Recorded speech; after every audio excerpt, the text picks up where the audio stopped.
All right, as promised, memes.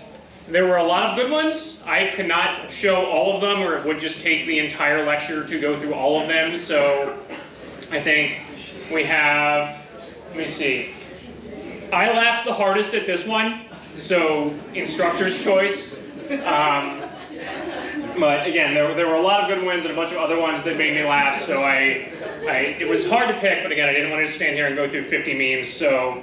And it didn't let me sort by most liked, so I did my best to scroll through and kind of find the most upvoted ones. So I think in third place, we had this one, which isn't even the right diagram for a non-inverting amplifier, right? Like you got V in shorted to ground, and like I don't even know what exactly. I understood the intent, right? But kind of aging myself here, had to Google this meme because I didn't know what the source material was. So I think we have a generational, based on the votes on the remaining ones, I think we have a generational difference in meme preference.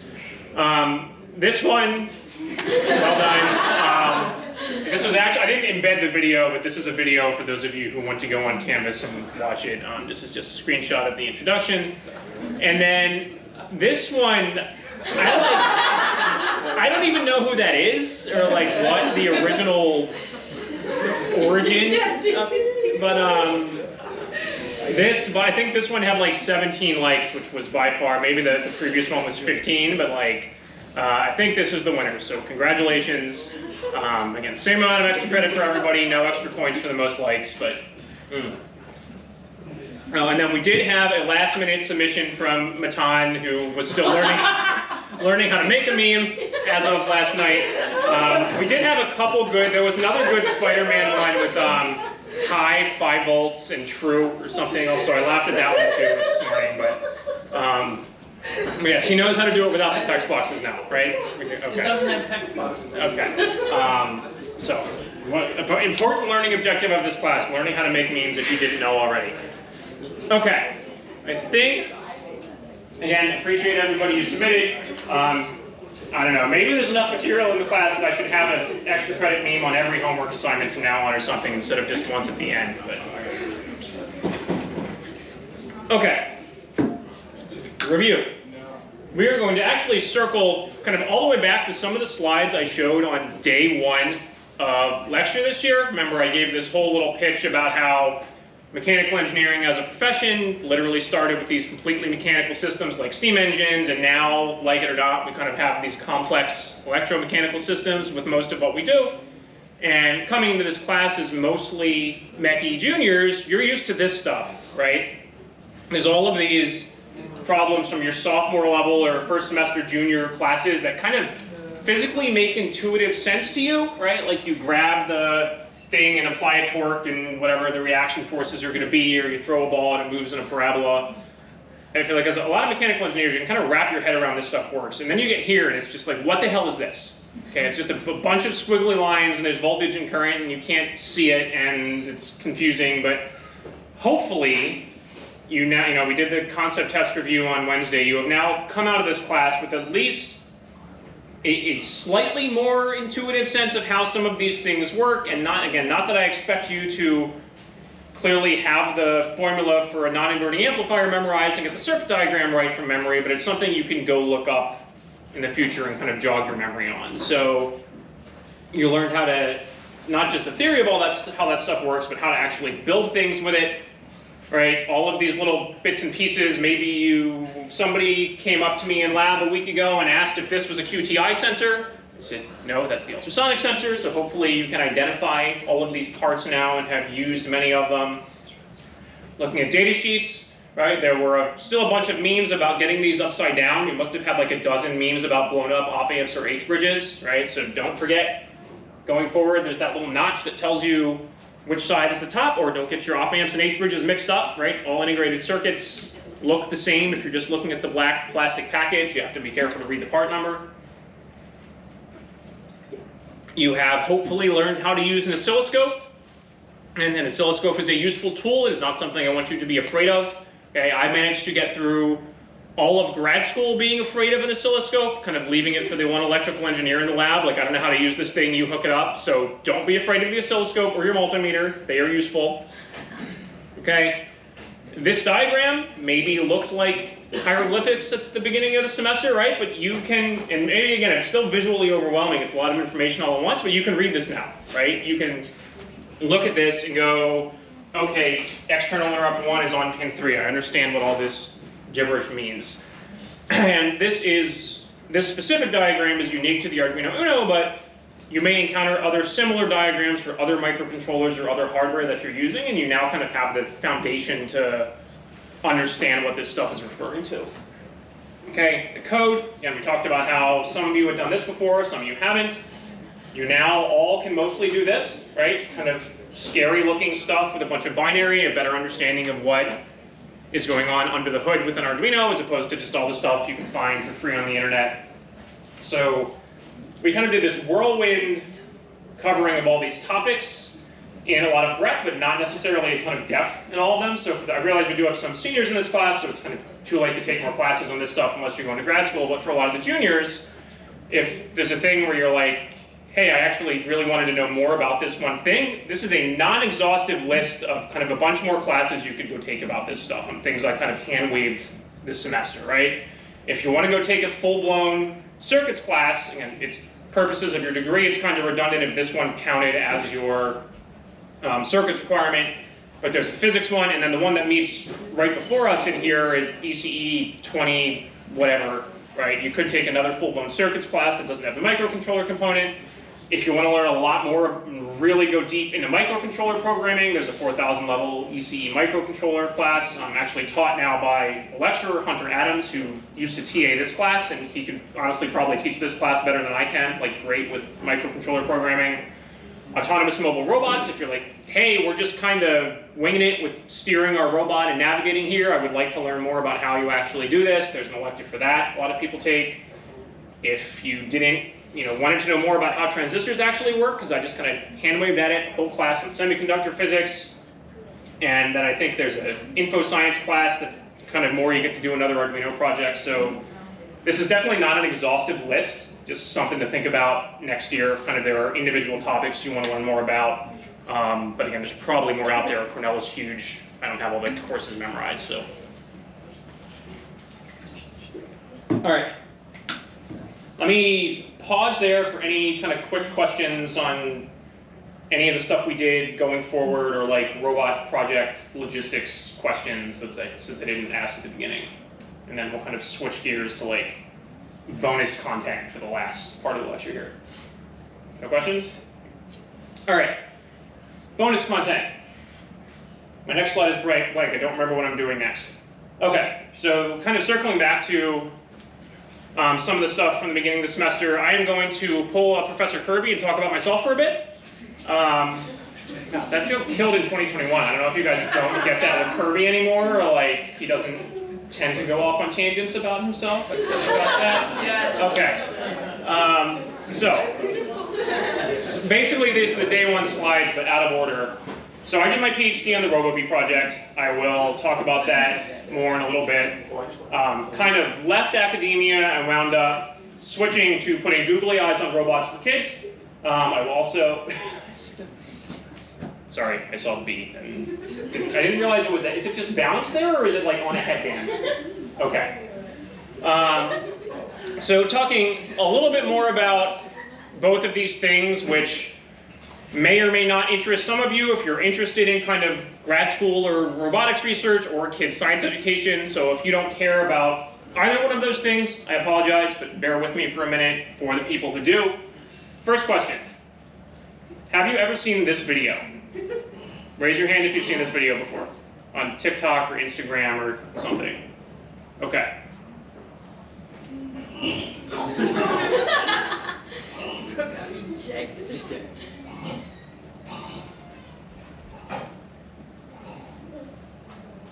Okay. Wait, you did this? Do the dog and cat in that video look familiar? Oh my god! Your dog and cat! So, maybe good example of a real-world engineering problem. Again, my wife is a veterinarian in the shelter medicine program. She likes to bring home all of the broken animals that nobody else wants. So we have a cat and a little pug chihuahua mix that is smaller than the cat. So I don't know, for those of you with pets, like the normal solution to a dog getting into a cat's litter box is just to put a cat door there that the dog can't fit through. But that doesn't work if the dog is smaller than the cat. It can just go through the door anyway.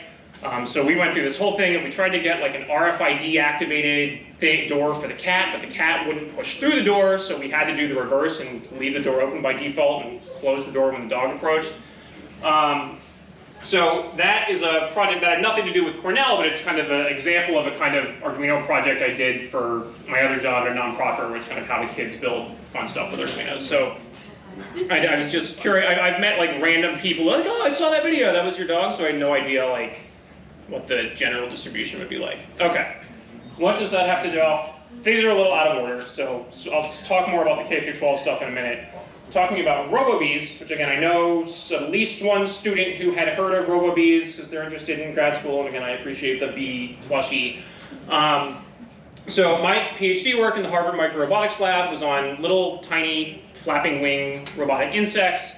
This is kind of more broadly under the umbrella of bio-inspired robotics. So this idea basically that nature has had millions of years to evolve animals to get really good at things that it is really hard to build machines to do, right? Maybe you see this a lot with humanoid robots now, right? Like we can get, yeah, you'll see the good highlight reel of a robot dancing or something, but if you ever Google like DARPA humanoid robot fail compilation, and it's just a stream of robots going to like open a door and just falling over, like all the things that we take for granted, like just walking, or you're seeing this with your robots right now, like stopping before you hit a wall, or stopping before you walk off a cliff, right? Or being able to run, jump, sit, walk, climb stairs, all the things that kind of animals are really good at. We're good at, I'd say as humans, we kind of got good at building machines that can do one thing well, right? You can build a car that can go straight way faster than a human can run, but your car can't go upstairs, right? We can do both. Same thing with flying things.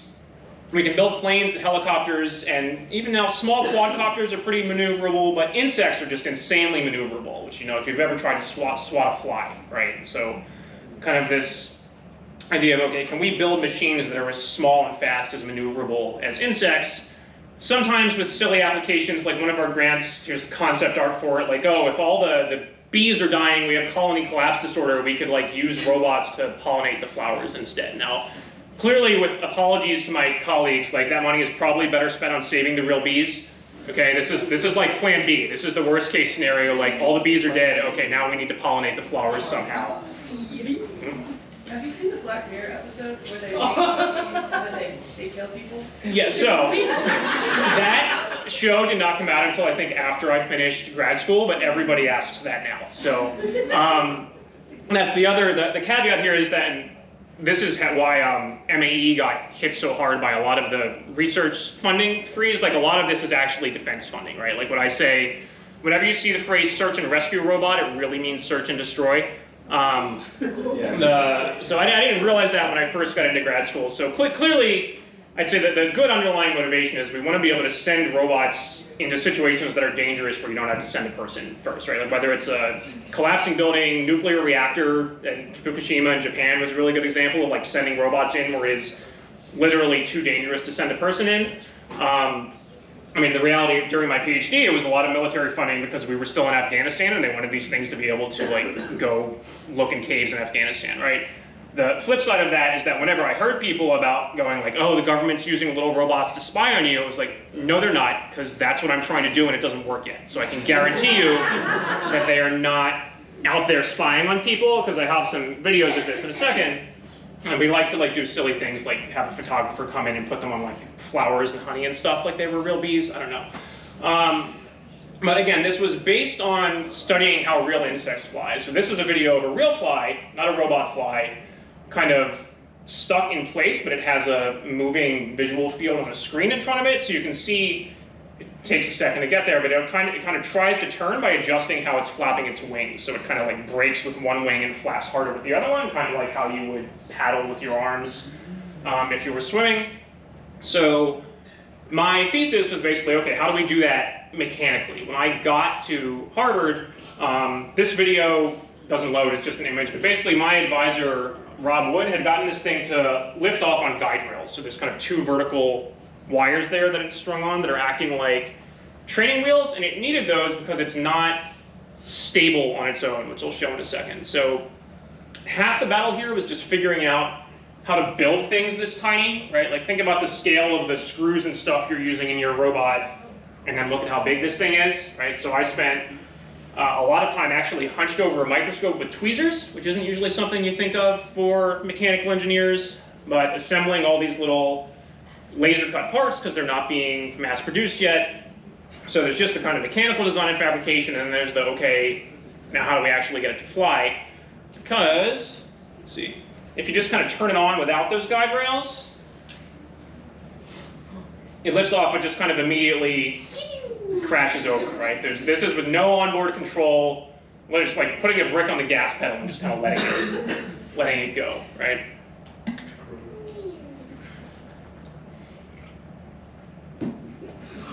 No, it did a flip there. So my thesis was basically adding, you can't really see it here, kind of little steering actuators to the wings to help it steer. So that is, again, lifting off with no control. And then at the end of the day, this is in a motion capture environment. So if you look really closely, you'll see little dots on the robot. So there's out of the frame, there's motion capture camera. So all the control is being done off board with the computer, but it's controlling how it flaps the wings so it can fly straight up. But eventually it runs out of wire with its extension cord, right? So this is all still off-board power. So this was 13 years ago now, so work has kind of continued. There's actually someone here now, Professor Helbling in ECE, started at Harvard a year after I graduated, did her PhD there, and is now actually building these things here too. So kind of people have gone on from that lab to found their own labs and kind of do this in other places. So I don't know, if you're interested in insect scale or bio-inspired robots, there's kind of more opportunities now as other professors have kind of started doing this around the country. I have a question. Was this like the final product that you had? This was kind of the end of my thesis. I graduated after, basically we got it to fly straight up. The next generation of grad students after me got it to hover and kind of do controlled flight, lift off, hover, move over, land, all still with totally off-board power and computation. So since then, I was on the very mechanical side of this. There's also a ton of miniaturization challenges on the electrical side. So basically at the time, batteries small enough didn't exist.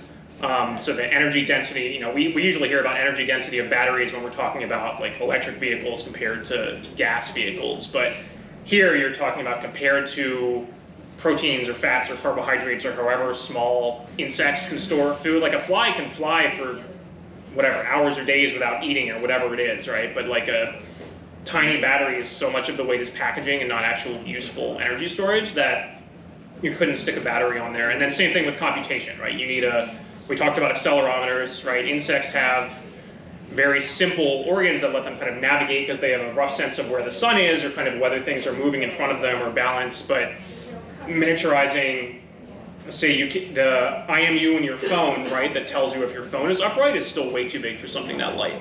So there's a kind of very big electronics miniaturization challenge as well, and that work is still ongoing. Okay?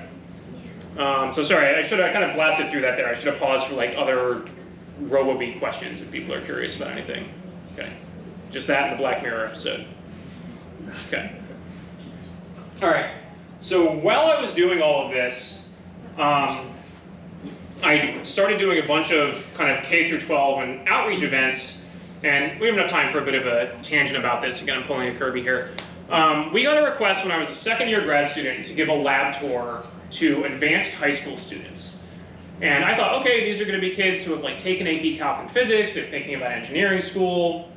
And I go, sure, I can give them a lab tour and talk about this stuff. There was a scheduling mix-up and we got middle school kids instead. And I blanked. Like I just went deer in headlights, had no idea how to talk to these poor kids. The first question they asked me when they saw the robots was, do you make Xbox games here? So like just totally on a different page. And I probably scared these poor kids away from engineering for the rest of their lives. Didn't do it again for about a year. Sorry.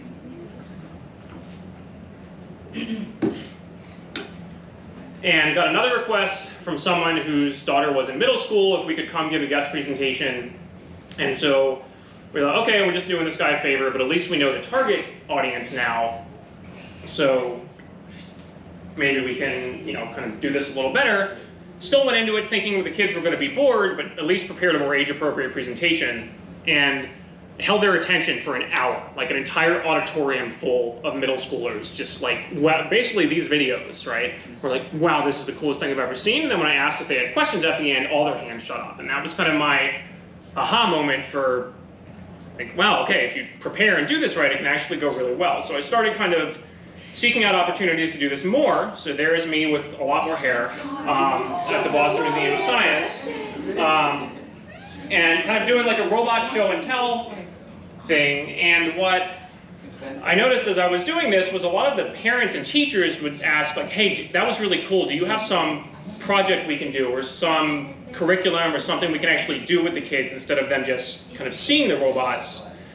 And my answer at the time was, no, I'm a grad student. I'm kind of doing these presentations on the side. But that kind of started the beginnings of the idea of, like, maybe I actually want to do this for a career. I met somebody at the Boston Museum of Science who had a biology PhD, and I didn't realize that. I kind of assumed everybody who went into education had an education degree. I didn't realize that was something you could do with an engineering or science degree.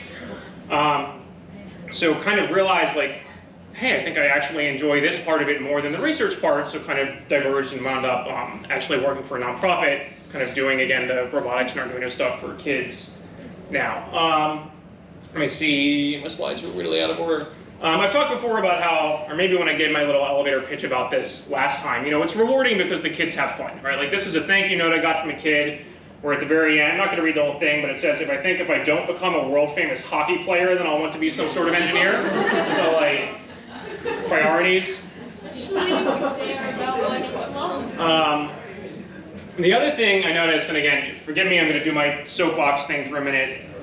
I noticed while I was in grad school that I was surrounded by a lot of really, really smart people who weren't necessarily very good at this or just didn't care, right? Like I remember at one point seeing a professor talk to a reporter and just seeing her eyes glaze over as he threw technobabble at her and kind of didn't adjust for the audience he was speaking to. So I think, again, I talked about this last time, so I'm not going to belabor the point too much, but it's important to practice this. So even, you don't have to make a career out of it, right? Like, the most famous alumni of this department is Bill Nye, right? Like, you can literally go make a career out of this.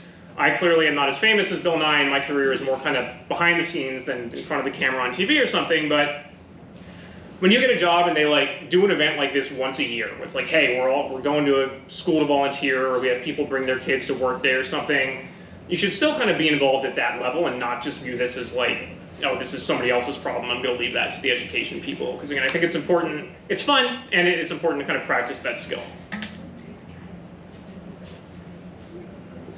So, I don't know, we're going pretty fast here. Any questions on kind of the RoboBees or science outreach stuff, or the video with the dog, or I don't know?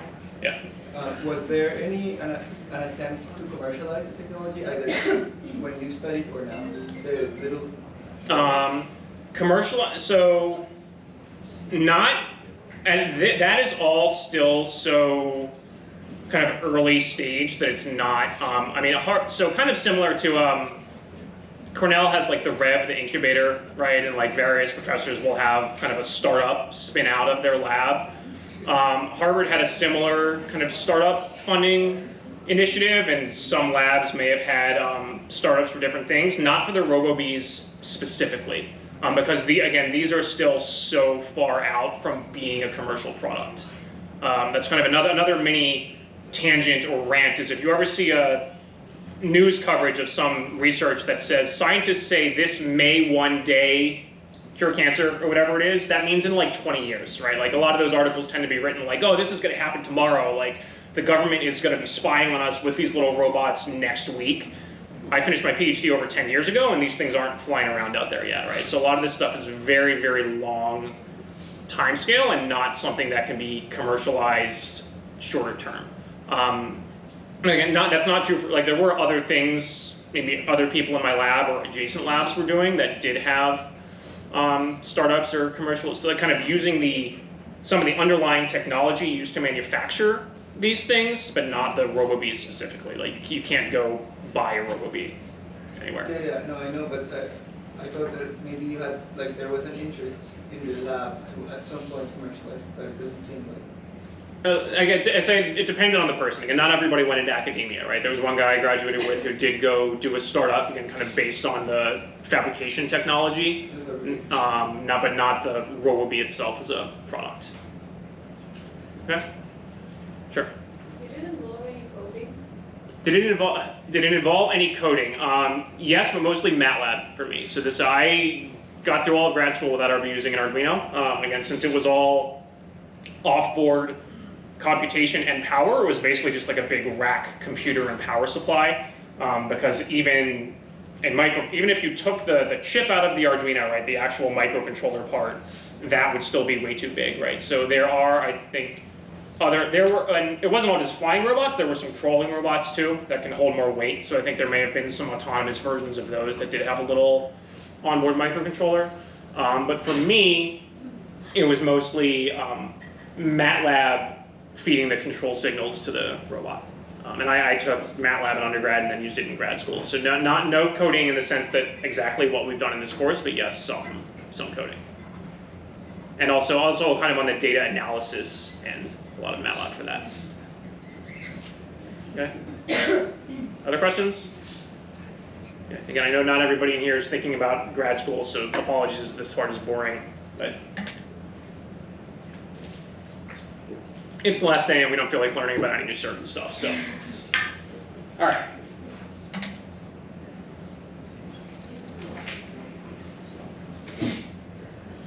My final pitch, again, after this is the last time you have to listen to me get on a soapbox about anything, I promise. Then you're done and we get to go do the robot competition.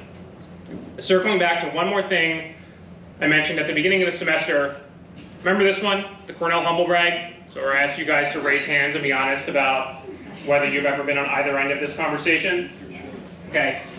So again, as you are all now mostly juniors, kind of looking at internships for over the summer, and going on to be seniors and apply for jobs, please don't do this to each other, okay? I did not intern at SpaceX in college and my parents still love me.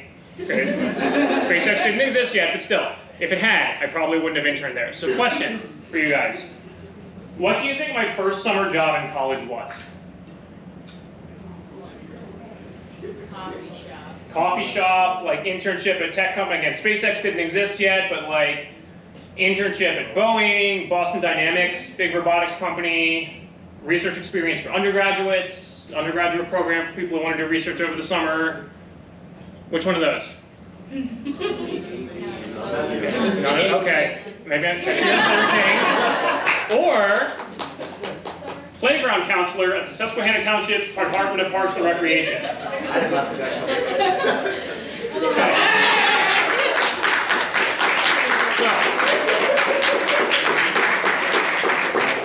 take a picture of that. Oh, I post the slides anyway.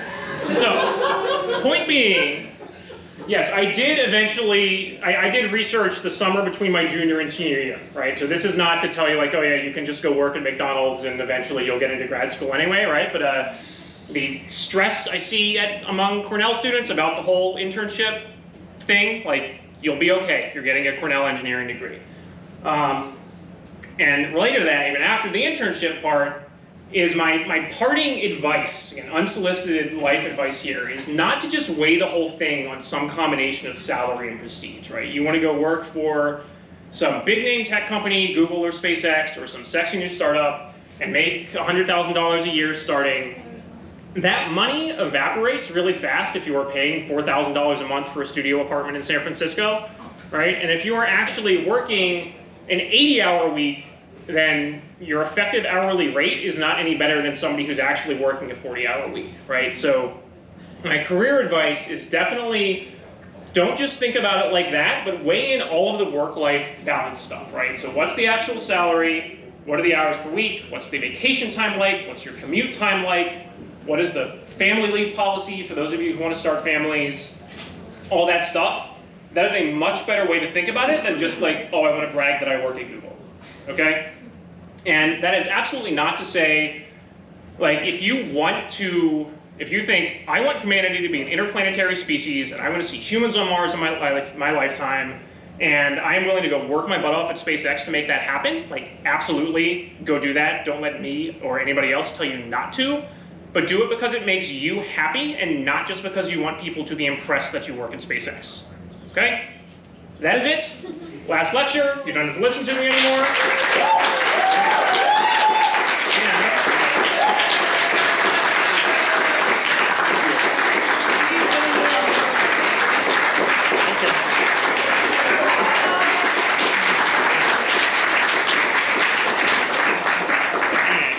Hope you guys have enjoyed this class as much as I've enjoyed teaching it, although we are not done yet. We do have the competition Monday, so again. So again, I will post kind of follow-up logistics announcements this afternoon, and as usual, I'll be here if there are any more individual questions after class, but that is it, okay? Thank you, everyone.